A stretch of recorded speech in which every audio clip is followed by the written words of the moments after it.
This documentary about overcoming life's darkest moments isn't on Netflix, and that's exactly why you need to watch it. Look, I've been through my share of tough times, and I'm tired of watching feel-good fluff that barely scratches the surface. My Silver Lining documentary on elrodvinetwork.com is different. It's raw, real, and completely transformative. This isn't some glossy production designed to make you feel better for 30 minutes. It digs deep into what it actually takes to turn your pain into purpose. The storytelling is so powerful that mainstream platforms wouldn't touch it. But that's their loss and your gain. You get exclusive access to stories that will genuinely shift your perspective on adversity.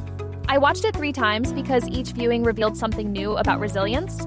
The convenience of streaming it on elrodvinetwork.com means you can pause, rewind, and really absorb these life-changing insights.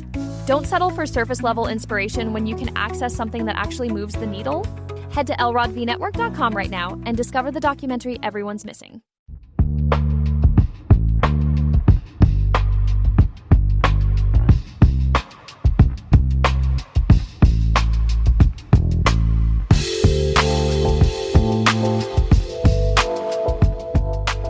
Hello, everyone. Welcome to this week's episode of Thirsty Topics. Hey, Meryl, how are you? Hey. I'm so good. I just heard myself breathing, and I just gave myself the ick. How was your I'm like, weekend? why am I heavy breathing? It's creeping me out. But yeah, besides that, I'm really good. How are you? I am doing great. I can't complain. Did you have a good weekend? I did. Everyone's been nice to us since last week, right? Yes, everyone's been nice. Okay. I told everyone, I'm gentle parenting everyone, that if you got a problem, take it to me, not Lawrence. I was on a walk, and I'm like, if they only knew that Lawrence is the sweetest person to ever live, no one would ever write anything mean. I appreciate that, Meryl. Well, I'm going to start off, unfortunately, with some sad news. The famous civil rights icon Jesse Jackson has passed away at the age of 84. Wow. The Reverend Jesse Jackson, a towering civil rights leader whose moral vision and fiery oratory reshaped the Democratic Party and America, has died at age 84. His son, Jesse Jackson Jr., told CNN that his father's greatest contribution was giving light to people who found themselves in dark places. Yep. Some of the tributes that came in. President Donald Trump praised him as a force of nature like few others before him, while former President Barack Obama described him as a true giant. In other tributes, civil rights activist Reverend Al Sharpton described Jackson as his mentor and a movement unto himself, while Bernice King posted a photo of Jackson alongside her father, Reverend Martin Luther King Jr., with the words, "Both now ancestors." Oh, I mean, I feel like he accomplished more in one lifetime than most, like 10 people do put together. I agree. And the thing is that you know, basically a piece of history has left us. Mm-hmm. A lot of people forget, and most young people don't know that when Martin Luther King Jr. was assassinated, Jesse Jackson Jr. was on the balcony with him next to him. Yeah. And he obviously started Operation Push. He also, had a lot of different programs that helped a lot of people. He ran for the president's position back in the 80s. One of the things I would say is that, the Reverend Jesse Jackson was not a perfect man. Obviously, he's made mistakes just like all of us. And the reason I'm highlighting on this is that most of the tributes that I've seen online have been very, very, very, very supportive. Condolences to the family. But every so often I've seen posts about, well, Jackson made these comments about Barack Obama. I didn't like that. Oh, yeah. But the thing is that everyone makes mistakes. Right. And we've all made mistakes, me included. I don't think this is the time to start nitpicking at his life. I think overall he has a great heart, and he done a lot for humanity, not just African Americans, but humanity as a whole. I mean, what do you think, Meryl? I think you're right. And I do also think that just because people are in the same party, they also can like criticize each other as long as it's done respectfully, and maybe looking back, it could have been done a little bit differently. But I do think that like no one is a sellout or a traitor if they call someone out that they feel like maybe things can go differently, or they can just state their honest opinion, and it doesn't have to be perfectly lined up like with what everyone wants them to feel.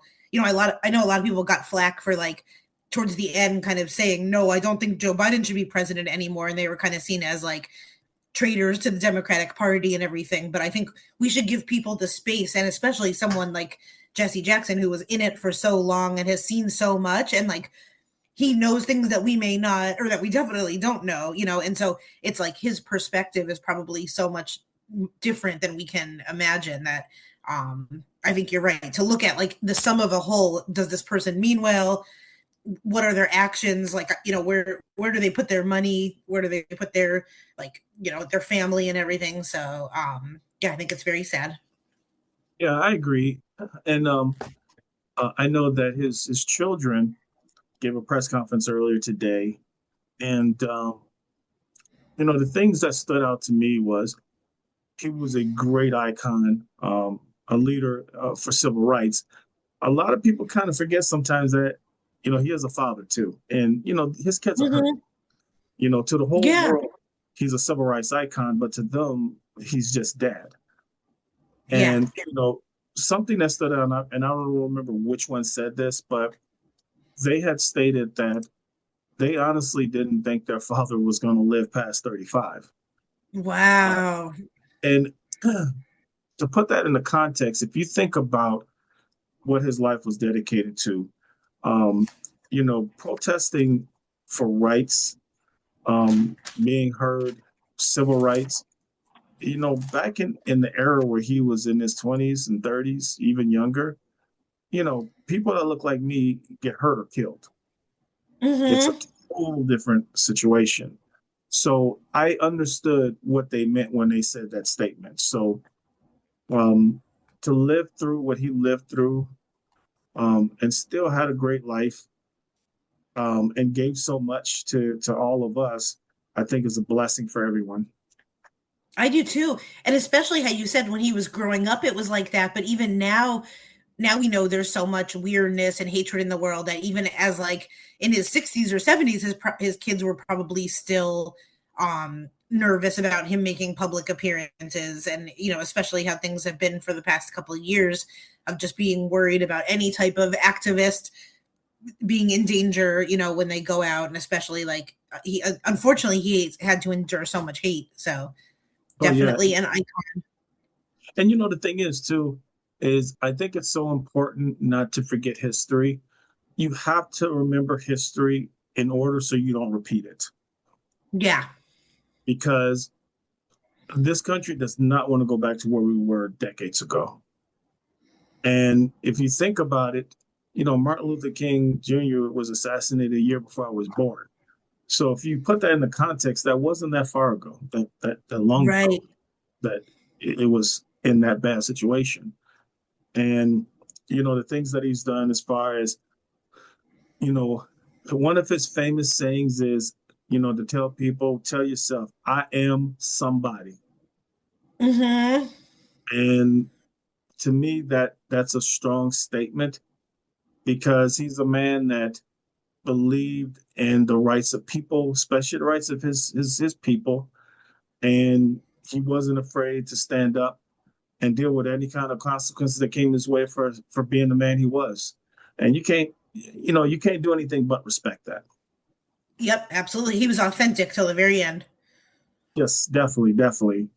So yeah, again, I do want to give my condolences to the family, his friends, and I also want to touch on something too, which kind of surprised me.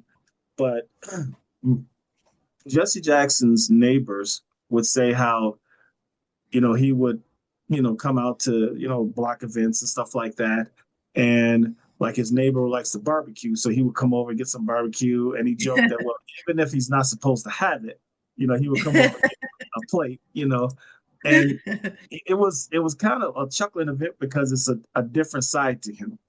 And Yeah. know him as this very powerful, serious figure, but he was human too. He liked barbecue. Just a guy to barbecue. Yeah. That's my kind of person, by the way, too. I'd be right there with him.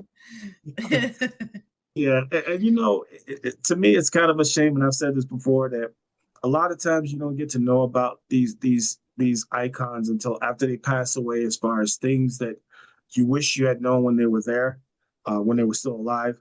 But he was a well-rounded person. Yes, he had a very Mhm. serious mission of what he did, but he also knew how to enjoy life, and I think that was a good thing to hear. Yeah, me too. I'm sure there are probably like scholarships left in his name, and like if people wanted to either donate or like I'm sure his financial memory lives on in many different ways, whether it's like programs or foundations or scholarships kind of thing. I'll have to check that out too. Sure, I'm quite sure they're probably going to make an announcement or something, because I know as of this morning, they haven't announced the formal arrangements yet. Um, I believe his body may be lay at state um, at the um, at the Rainbow Bush Push headquarters. Again, nothing has been settled yet. It's probably going to come out sometime, maybe this evening or maybe tomorrow. But just honor honor people that are here. I believe Yeah, that giving people their flowers while they're here, where they can still, you know. exactly. And remembering that for the most part, all of these people are fathers, sons, brothers, they're actual real people. And I always try to think about that where I'm like, okay, if this was my mom or dad, like how would I want to have that, that how would I want to treat that person? So yeah. Oh yeah, and the thing is that they did state that they knew this was coming. It wasn't a surprise to them, but it's still hard because it's their dad. Yeah, So let's definitely keep them in our prayers and our thoughts. absolutely. And I hope they continue to teach about what he did too in school because I feel like that's also so important because like I'm sure a lot of my friends kids that are now like 5 or 6 like if they're not taught about it this is not stuff that will be like in the in the mainstream public basically they'll have to find it so I hope it still stays at the front of like what we all know. That is so true. Very good point, Merle. Very good point.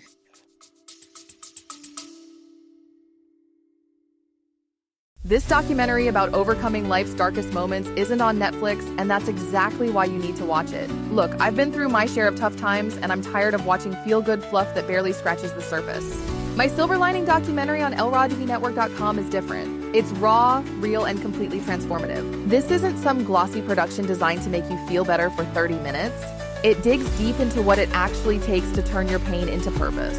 The storytelling is so powerful that mainstream platforms wouldn't touch it. But that's their loss in your gain. You get exclusive access to stories that will genuinely shift your perspective on adversity. I watched it 3 times because each viewing revealed something new about resilience. The convenience of streaming it on elrodtvnetwork.com means you can pause, rewind, and really absorb these life-changing insights. Don't settle for surface-level inspiration when you can access something that actually moves the needle. Head to elrodtvnetwork.com right now and discover the documentary everyone's missing. Okay, well, this next story has so many like different parts to it. We can talk about all of them. But basically, uh skater Ilya Malinin admitted he was not ready to handle the Olympic pressure. Now, a few days ago, basically he entered the 2026 Winter Games under an intense spotlight. His nickname was Quad God because he was so good at doing like the quad flip spins that they named him this. He was heavily expected to win gold, but a shocking performance left him off the podium entirely.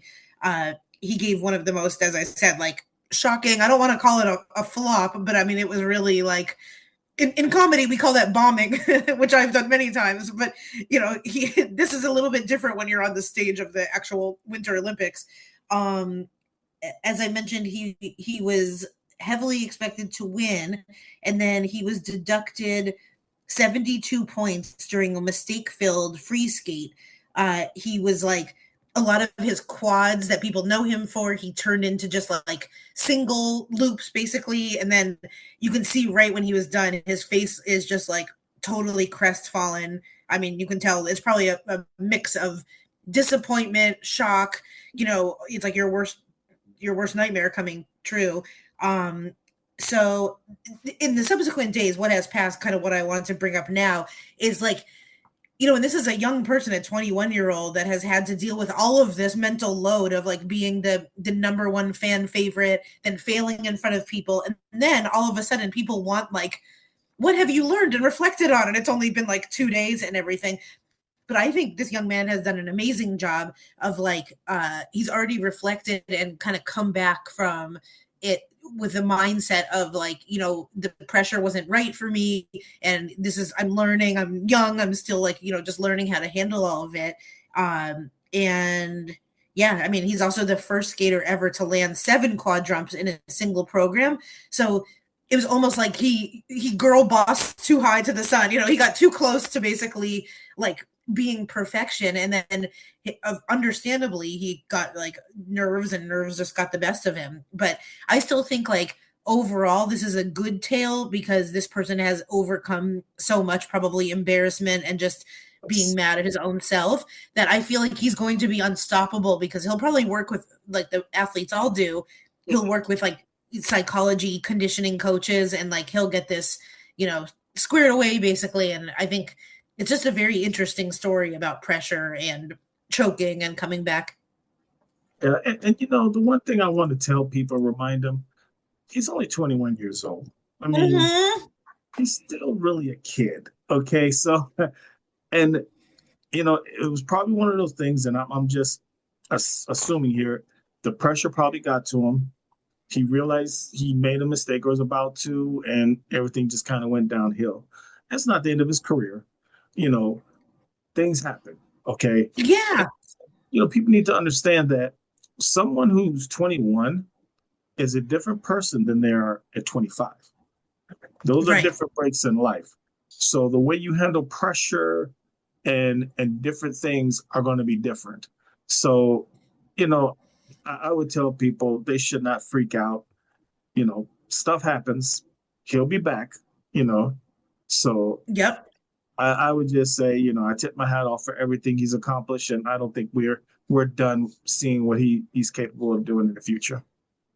Exactly. And he, in his Instagram post, people were a little bit worried because he definitely was posting kind of serious stuff, understandably, but he's also 21. So imagine what we were posting back then when we were in our fields, but he mentioned, kind of keep in mind that people are fighting invisible battles that you don't know. And then he even mentioned he was going through insurmountable pressure. He said it all builds up as these moments flash between your eyes, resulting in an inevitable crash. So I feel like, knowing that this is a 20-year-old boy, what we don't need to do is like make him feel terrible or make jokes about it or whatever. It'd be one thing if he was like, oh my gosh, I messed up. But he seems to like, he's literally saying I'm going through some battles and this pressure got to me. So it just reminds me of like when ballet people, are perfect to every T and they are on their tippy toes and they're just like perfect. And then one day they snap and that's what the whole movie Black Swan is about and stuff. But it's like these positions where you have to be like, you can't have a hairpin of a difference or make like a 1% mistake. It's sometimes people just go a little, have a meltdown afterwards. That is true. And, he realizes that, hey, he messed up and that he was off his game, and, unless he tells you something differently, I wouldn't look at it as any more than that.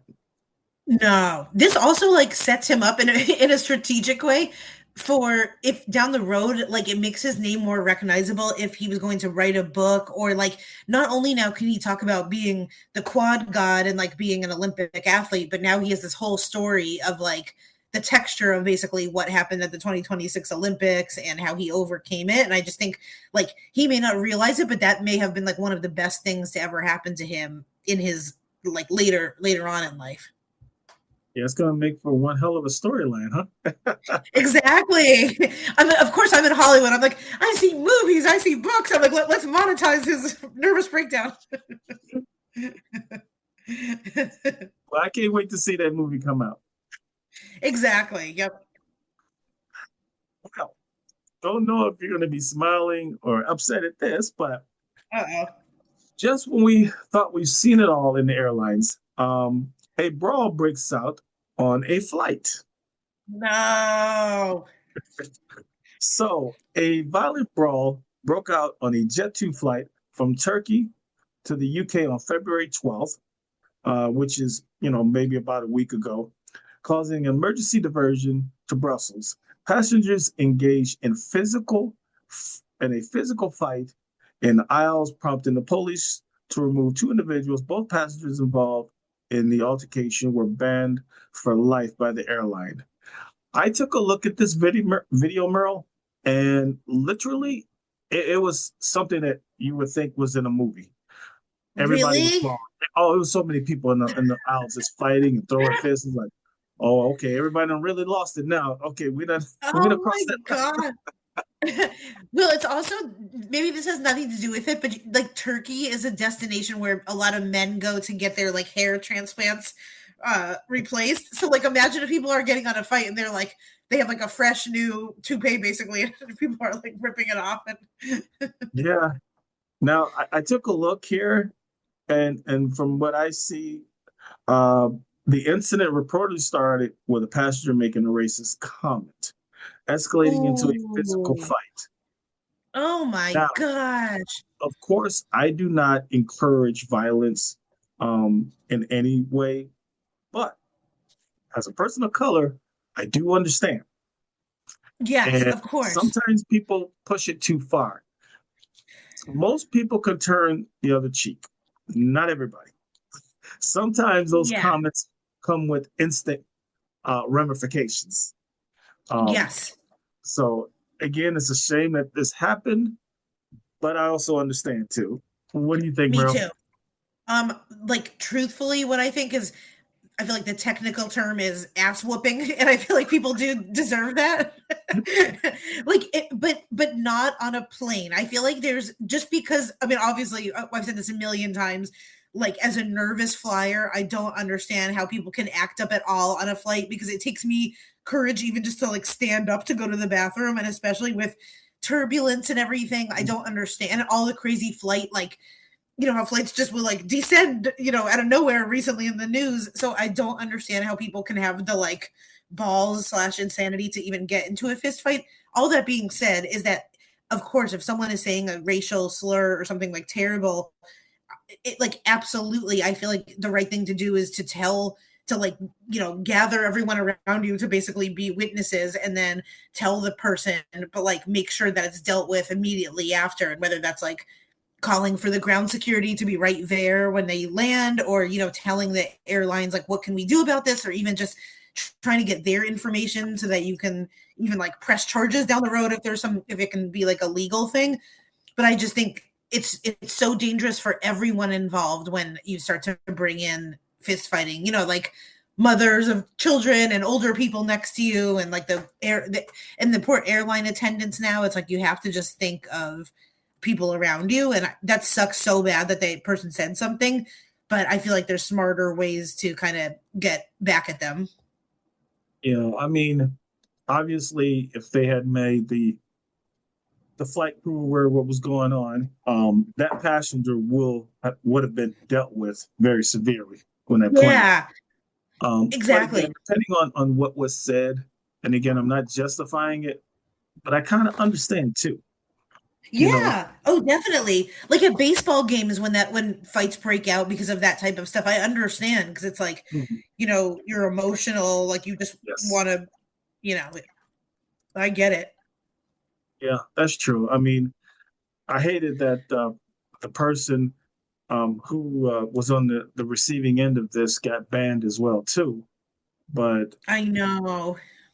I don't know, it's just crazy how people have gotten these days.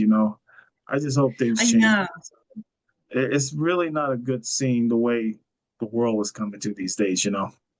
I know. And I really do think there should be more consequences if someone does say a racial slur. And but it's tough because like in a plane, like I don't want to see any violence. You know what I mean? Like I want them to either like lose their job or have financial consequences or just like public shame. But I think in a flight situation, like it's already so high stakes to me, like that I don't want any punching or anything.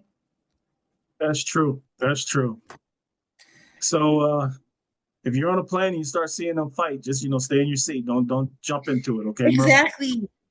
I know, totally. And if I'm one of the people, like if like as a white person, not to get into a whole big thing, but like if I was there and I saw that happen, like of course I would not want to be part of the physical fight, but I would absolutely be there for that person in like if they needed a witness or if they needed someone else to like back them up as they're talking to an airline person. Like I feel like definitely do like feel free to reach out to the people around you, and hopefully people won't be dickheads and they'll be nice and helpful. Yeah, hopefully there'll be a lot of people that will speak up. That's what we need. Exactly. I would probably like it's like also on flights you never know if there's like a secret air marshal or not. So I feel like I would go back and ask the flight attendants and just like calmly almost just say, this is happening. I'm keeping my cool. I really want to fight this person, but I'm not. And like, what can we do together? Because like this is going to be a big situation in about 4 minutes if you can't help me. And they might have like someone on the flight already that's like a plainclothes police person. That's true. And the other thing too, Merrill, is unfortunately flight attendants are now being trained to deal with unruly passengers, both verbally and physically, which is a shame because really that's not their job.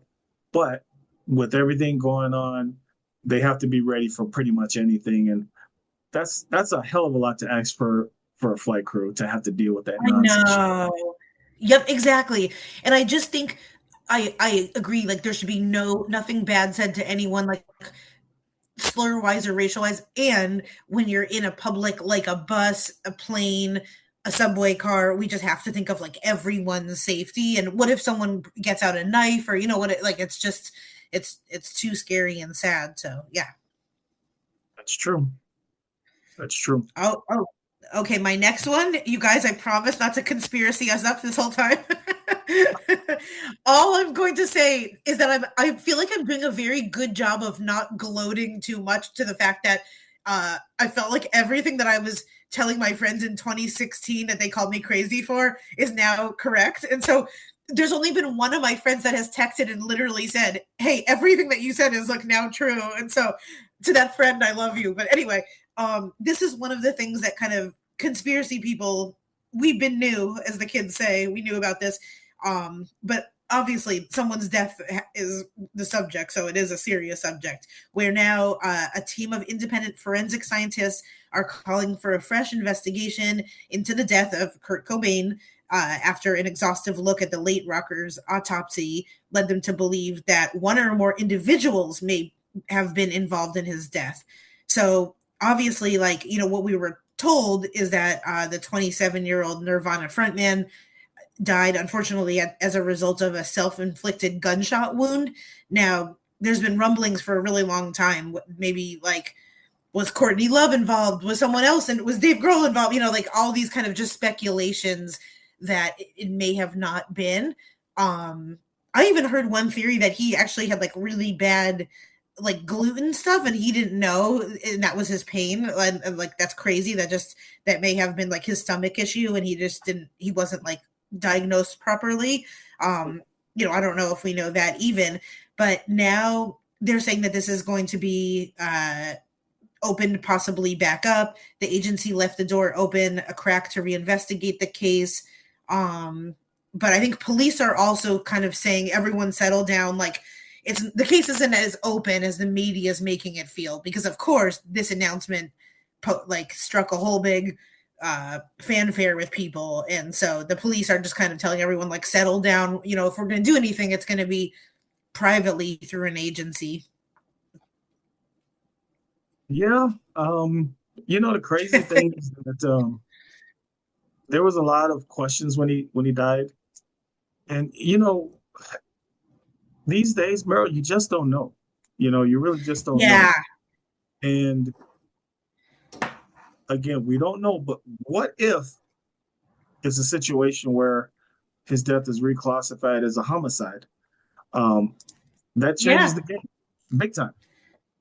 And exactly. I guess the question is that if they reclassify it, who would be the people they look at? I don't know. What do you think, Merle?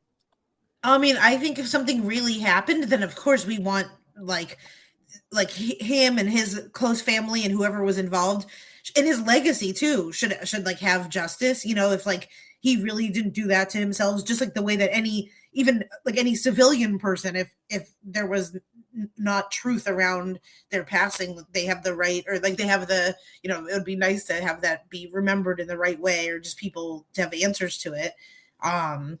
So yeah, I mean, it seemed fishy for a while, but it's also during that time, like the whole 27 Club, he was part of that, where it's a lot of people for one way or one reason or another, like drugs, self-infliction, all that stuff. A lot of people didn't make it past 25 when you were in the music industry. So it will be interesting to see. Yeah, and unfortunately, there's been very high profile celebrity deaths that's happened over the last few decades where conspiracy theorists, jump out and say, well, this didn't really happen. It's the music industry. They wanted to get their masters or what they wanted to break away, whatever. Yeah. Oh And, yeah. that has surfaced multiple times over the years. Oh yeah. And let's face it, the music industry is a vicious, vicious company, vicious industry. So you really have to be strong and know what you're doing when you deal with them. And sometimes you do kind of wonder because, when Prince rebelled against his label and he changed his name from Prince to the symbol, or the man formerly known as Prince, or the artist formerly known as Prince, he was fighting to get his masters. And that's, I think, when things started to turn, where we started to learn how the industry really works. Because when you look at these huge, huge stars, how over their career, they never owned their masters. And the public just Yeah. assumed that their music was theirs, and it wasn't the case. Exactly. And like I feel like most of our listeners, even if they're like, no, it probably was self-infliction, I think most people nowadays would agree that like with the Michael Jacksons and the Princes and maybe the Kurt Cobains and even like the Whitney Houstons, the event obviously is real. Like we know the event, unfortunately, of them passing is away, but everyone would agree where we don't know everything, and there's probably pieces of information we're not privy to one way or another that may or may not change the story, So I think most of us now, especially how you said with the music industry, whether it was like Aaliyah or, whatever, there's situations where it's like things probably happen, but I don't know if we'll ever know the exact actual real story. We probably won't. Yeah, unfortunately, you're right, Marilyn. And I would just tell people, before you jump on the bandwagon on, yeah, he was murdered. Yeah, he's just, until there's evidence or something strong coming out, just kind of leave it as a wait and see, or just wait till facts come out. Because we've all seen how a story from the right person will take on a life of its own, especially on social media. Yeah. Like it's so funny because I hate to be this person where I'm like, I listened to the band last decade, but it's crazy for me to like be at comedy shows and be out and about and hear people that are now like reciting these things that like 10 years ago we were being told like you're crazy, and I don't know, it's just so weird. It's so weird. But That's anyway, true. the fact that like one of my friends who's like a mom in Michigan was basically saying, "Oh, I won't say it completely because I don't want us to get whatever, but like the Ellen set is known to look like a certain island that's been brought up a whole bunch to the point where it's pretty ridiculous of like the colors and the everything." And I've been talking about this since 2016, and so like to hear my mom of two friend be like, who like works in accounting, to be like, I think you're onto something here. It's so crazy. I don't know. You may have a vision that we don't know about. I know, maybe. It's called Reddit. It's called being on Reddit since 2016, but yeah. Well, my final topic for today Um, it is a sad situation. Shots rang out at a high school hockey game. So, a suspect in the Rhode Island hockey shooting killed his ex-wife and his son. Two victims shot dead at a high school hockey game in Rhode Island have been identified as the suspect's ex-wife and his son, stated by police on Tuesday. Robert Dorgan, who police said also went by the names Roberto Esposito and Roberto Dorgan, was found dead inside the Dennis M. Lynch Arena in Pawtucket on Monday, apparently from a self-inflicted gunshot wound after what authorities said was a targeted attack. Dorgan's ex-wife, Rhonda Dorgan, and adult son, Alden Dorgan, died. Rhonda's mother and father, along with a family friend, were injured. All three were in critical condition at the hospital. Police have not given a motive, but said it appeared to be a family dispute. Oh This my is so God. sad. I Yeah, just this is don't. so. I mean, I know that things happen within families, but to kill your family members and then do it in a public setting like that, I don't know, Meryl. What do you think is going on today? Is this the one too that like the person is that you said did go through like a gender reassignment and they look kind of like they're blonde and like look I don't know a nice way to say it, but basically I think this is the one I'm thinking about in the news where they keep on showing like a blonde person that seems to be Yeah, I believe that. transgender. Yeah, I believe that's Okay, the yeah, I same mean person. this it okay, yeah, and that's what I was thinking because it's so funny, not funny, but I saw the video of people at the hockey game because a lot of people were just filming it was a normal game, and then Yep. you see shots rung out, and at first, like anyone would do, people can't believe it at first. You know, everyone's in shock, and then you see people that we've had to do all too well, which is like spring into action and run away from where we think everything's coming from, which is terrible. And then now, like I feel like so much of the story is becoming more about the fact that this person had gone through a gender reassignment, and it's like unfortunate for this whole story that the person looks like the way that you would think Facebook haters would like feast on, basically, you know how they look. But I think the main point of this is that it's like people died, and it's really really sad, and it's just another big tragedy. Yeah, I'm really hoping that um, that part of the story doesn't take on a life of its own. Um, because of the fact that, even if he is transgender, he's a person that killed their family that happens to be transgender, I not a know. transgender person killed his family. So Exactly, and yeah. I'm hoping it doesn't take that narrative, because again, we don't know what happened. I mean, it may have been a situation where maybe they didn't accept the way he wanted to live his life. We don't know. Okay. And Yeah. I don't think it's fair to speculate. And I don't think it's fair to even, look at whether or not he's like this. If he's transgender, straight, gay, it doesn't matter. He murdered family members and put Right. other family members in a hospital. I think that's what we should be Exactly. concentrating on. Yes, I agree. Yeah, I saw this and I'm like, oh no, this is what is going to be talked about a whole bunch because I've already seen like pictures obviously positioned a certain way to make it look a certain way, and that's just so sad. And it's like once again, I think about like transgender people and how now like they should not be afraid to just walk down the street like an innocent, nice person that's just going to the grocery store or something may be targeted because of the way that they're painting this whole situation out. Um, so yeah. Yeah, I agree with you. I mean, again, I don't know how bad it was, but I just I just don't understand killing your family. I really don't. I mean, No, I feel no. like as low can get. Yeah, absolutely. Yep. That's definitely that's like next level psychosis, I think. That's just I think it's like the exact opposite of how nature intended us to be. So you really have to be like just beyond off of your rocker for it.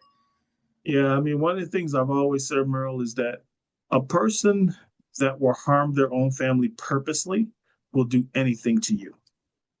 Oh yeah, absolutely. Yep, and they really are like a danger to society because I feel like if you hurt your own little like tribe or clan, that's just so unlike how nature wanted us to be. That that's just like so against it, especially parents hurting their children. That's so true. That's so true. So I hope that the family members in the hospital recover, and of course, they're going to need some therapy on this because this is the physical wounds will heal, but the mental trauma is a whole nother conversation. Yeah, absolutely. Okay, I'm gonna switch up my topics. I'm gonna keep things fresh here. And my last one, because I have one for our next taping that I want to take a big chunk and talk about. But for our next one, I thought this was pretty ridiculous and cute. Have you ever used the app TaskRabbit? Don't have it. You haven't? Okay, I have. Oh, I have a funny story, but basically, it's like it's almost like handyman, like you can, or handy men, handy women, and so TaskRabbit is pretty much like an app that if you need furniture put together, or if you need chores or like painting, Okay. you can look and book someone on demand. I've had it before. Someone helped me put together furniture. My boyfriend was taking too long to put together like a shoe rack, and I called the TaskRabbit guy, and he came to our house while my boyfriend was sitting on the couch. Wow. And I'm like, oh, this is Jeff. He'll be putting together the shoe rack that's been taking you 5 months.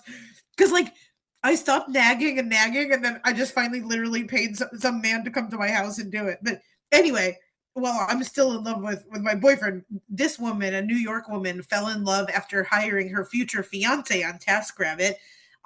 Haley Milstein first laid eyes on her future fiance, Jaime Towel, right before right before Valentine's Day in 2022. She saw his profile on TaskRabbit while searching for a handyman to put together a dresser for her Soho apartment. He had she said that he had a professional headshot. He was a nice Jewish boy. He came over and fixed it, and then just thought, there was attraction, and basically now they're engaged. And I think that is so cute. And I have to say that, like, the 2 or 3 times I've hired someone off of TaskRabbit, they've all been extremely cute. Okay, so mental note: my wife would not be using TaskRabbit. No, I'm just kidding. Exactly. And it's funny here in LA because a lot of people do it to supplement their like acting or modeling career. And when we Mhm. first moved into our house, I had this like literally Italian male model come in and who was like putting together our IKEA bed. And I felt like the weird like 40-year-old woman lurking around just being like, do you need a lemonade? So we didn't get engaged, but I think the story is very cute, and I just think obviously too it's important for women to be safe, or anyone to be safe if you're hiring someone to come over and you don't know this person. The good part about TaskRabbit is that I think you have to like upload your credentials and your license, and you have to have like an actual photo of you. But I just think this is the sweetest thing, and I mean, when in doubt, just hire someone to do it. You may meet the love of your life. You know what? You can meet people doing anything. And to me, some of the best relationships are when you meet people in, I wouldn't say weird places, but places you wouldn't expect. Um, it used to be weird to meet someone in the grocery store, but that's a thing now, to go to the grocery store and try to meet someone. But you can meet someone on the bus. You can meet someone in let's say if you're at the DMV.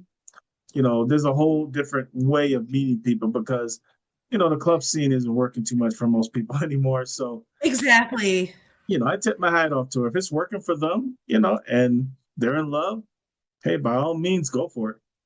Exactly. I had someone hire a TaskRabbit to stand in line for them. That's the height of just ridiculous like bouginess, but I think they had to wait in line for some like brunch that was 3 hours, and they literally hired a TaskRabbit to go and like stand in line and make $90 just standing in line. Oh, he made how much? So how I many think it was times? like $30 an hour. How much money Exactly. to him? That's what I was like. Yeah, exactly. So I'm like, and I mean, he didn't get to eat with them or anything, but he just stood there for 3 hours, probably on his phone or, doing whatever he's doing and just made $90. $30 an hour. That's actually not bad. Exactly. Exactly. Just to stand there, like, why not? I'll stand there, make sure my phone is all charged up. I'm good to go. Hey, I'll bring a lawn chair and just camp out and read a book. there you go. Well, this was a very, very, very good episode. Wow, we went Yep. over a lot of stuff. I know. I know. And tune into next week because I'm excited about next week's topics too.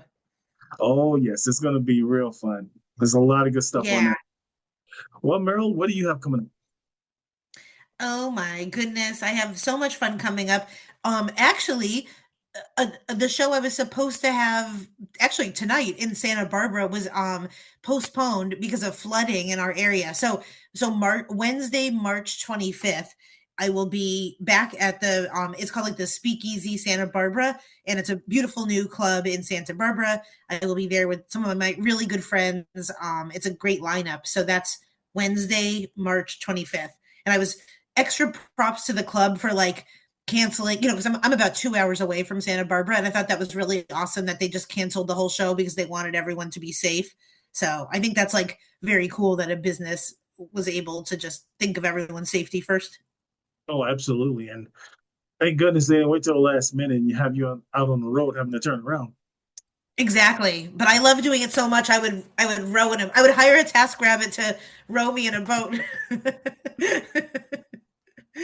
Well, everyone, make sure you go out and support Meryl. Put that on your calendars. We appreciate your support. We appreciate you watching us and listening to us and telling everyone else who we are and, sharing. I'm Lawrence Elrod. And I'm Meryl Climo. Have a great day, everyone. Bye-bye. Bye-bye.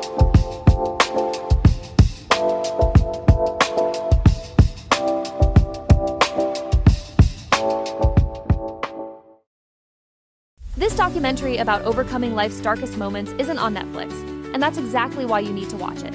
Look, I've been through my share of tough times, and I'm tired of watching feel-good fluff that barely scratches the surface. My Silver Lining documentary on elrodthenetwork.com is different. It's raw, real, and completely transformative. This isn't some glossy production designed to make you feel better for 30 minutes. It digs deep into what it actually takes to turn your pain into purpose.